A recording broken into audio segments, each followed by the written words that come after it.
Alright guys, ito ang aking masipag kong kaibigan mula noon hanggang ngayon.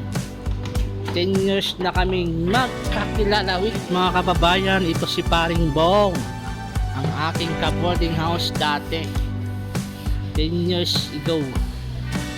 Ngayon ay isa na siyang anong tawag yung trabaho niya, bro? Cleaner. Ha? Cleaner. Cleaner. Dating driver, sweet lover, ngayon ay cleaner na siya. Cleaner driver pala eh.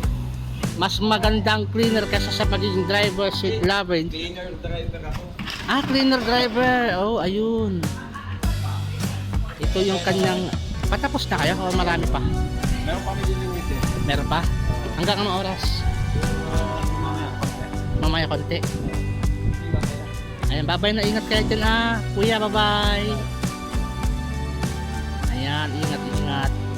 Ito yung kanilang ginagawa guys. Every night yung mga waiting sheet na ganito sa mga bus stop ay kanilang linilinis. Yan, linilinis nila. Mabilis lang naman kasi glass lang to, glass. Salamin, mga ganyan, nasabon-sabon tapos yun. O diba, yan. Ganyan lang. Yan yung bus stop, lahat ng bus stop dito sa Macau. Yan po siya, driver. Siya po ay driver and cleaner. Yan po yung kanya, hello! Yan po yung kanilang service. Ayan. Lapit ako. Wait lang, lapit tayo. Ayan, ingat sa pag-drive Pagpakilala ka nga, ikaw si... Ako si Bong. Bong. Ito na My friend, John. May boss, okay lang. Ayan na, bye-bye kuya. Bye-bye. Yan yung kanilang service. Yan.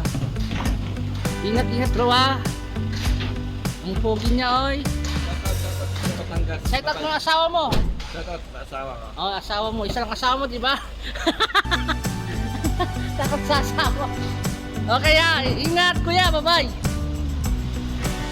Ang ganda na kanilang kanilang service pad. Alright, hanggang dito na lang po ang aking vlog.